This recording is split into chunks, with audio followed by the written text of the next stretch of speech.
Hair fall ಇತ್ತೀಚೆಗೆ most common ಆಗೋಗ್ಬಿಟ್ಟಿದೆ. ಪುರುಷರಾಗಿರ್ಬೋದು ಅಥವಾ ಮಹಿಳೆಯರಾಗಿರ್ಬೋದು ಹೆಚ್ಚಾಗಿ ಹೇರ್ ಫಾಲ್ ಆಗ್ತಾ ಇದೆ.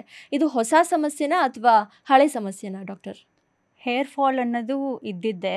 ಆದರೆ ಇತ್ತೀಚಿನ ದಿನಗಳಲ್ಲಿ ನಮ್ಮ ಜೀವನ ಶೈಲಿ ಆಗಿರ್ಬೋದು, ನಮ್ಮ ಆಹಾರ ಪದ್ಧತಿಗಳಿರ್ಬೋದು, ಒತ್ತಡ, ಕೆಲಸದ ಒತ್ತಡ ಇರ್ಬೋದು, ಮಾನಸಿಕ ಒತ್ತಡ, ಮತ್ತು ನಾವು ಯೂಸ್ ಮಾಡೋ ಕೆಮಿಕಲ್ಸು, ಸ್ಟೈಲಿಂಗ್ ಆಗಿರ್ಬೋದು ಅಥವಾ ವೇರಿಯಸ್ ಹೇರ್ ಟ್ರೀಟ್ಮೆಂಟ್ಸ್ ಯೂಸ್ ಮಾಡೋದು, ಮತ್ತು ಪರಿಸರದಲ್ಲಿ ಹೆಚ್ಚುತ್ತಿರುವ ಮಾಲಿನ್ಯ, ಇದೆಲ್ಲದರಿಂದ ಹೇರ್ ಫಾಲ್ ಜಾಸ್ತಿ ಆಗ್ತಾಯಿದೆ.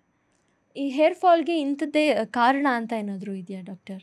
ಹೇರ್ ಫಾಲ್‌ಗೆ ತುಂಬ ಕಾರಣಗಳಿದೆ. ಒಂದು ಜೆನೆಟಿಕ್ ರೀಸನ್, ಹೆರಿಡಿಟರಿ ಕಾರಣ ಅನ್ನೋದು ತುಂಬ ಮುಖ್ಯ ಆಗುತ್ತೆ, ಎಸ್ಪೆಷಲಿ ಮೇಲ್ ಪ್ಯಾಟರ್ನ್ ಬಾಲ್ನೆಸ್‌ಗೆ. ಮತ್ತು ಬೇರೆ ಅಂದರೆ ಟೀಲೋಜನ್ ಎಫ್ಲೂಯಮ್ ಅಂತ ಹೇಳ್ತೀವಿ. ಅದು ಬಂದು ಒಂದು ದೀರ್ಘಕಾಲಿಕ ಅನಾರೋಗ್ಯದಿಂದ ಬಳಲ್ತಾ ಇದ್ದರೆ, ಅಥವಾ ಏನಾದರೂ ಮೇಜರ್ ಸರ್ಜರಿ ಆಗಿದ್ದರೆ, ಅಥವಾ ಹಾರ್ಮೋನಲ್ ಇಂಬ್ಯಾಲೆನ್ಸ್ ಇದ್ದರೆ, ಇವೆಲ್ಲದರಿಂದ ಹೇರ್ ಫಾಲ್ ಆಗ್ಬೋದು. ಬೇರೆ ಥೈರಾಯ್ಡ್ ಸಮಸ್ಯೆ ಇರೋರಿಗೆ ಹೇರ್ ಫಾಲ್ ಹೆಚ್ಚಾಗಿ ಕಾಣಿಸುತ್ತೆ. ಪೋಷಕಾಂಶ ಕೊರತೆ ಇರೋದು, ಅಂದರೆ vitamin B12, vitamin D, iron ಇವೆಲ್ಲ ಕೊರತೆ ಇದ್ದರೆ ಹೇರ್ ಫಾಲ್ ಹೆಚ್ಚಾಗುತ್ತೆ.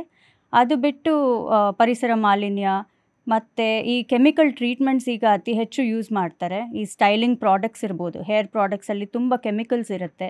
ಮತ್ತು ಸ್ಟ್ರೈಟ್ನಿಂಗು, ಸೆಲೋನ್ ಬೇಸ್ಡ್ ಹೇರ್ ಟ್ರೀಟ್ಮೆಂಟ್ಸಲ್ಲಿ ಅದು ಅತಿ ಹೆಚ್ಚು ಬಿಸಿ ಹೀಟ್ ಯೂಸ್ ಮಾಡೋದ್ರಿಂದ ಕೂಡ ಹೇರ್ ಫಾಲ್ ತುಂಬ ಹೆಚ್ಚಾಗಿ ಕಾಣಿಸುತ್ತೆ.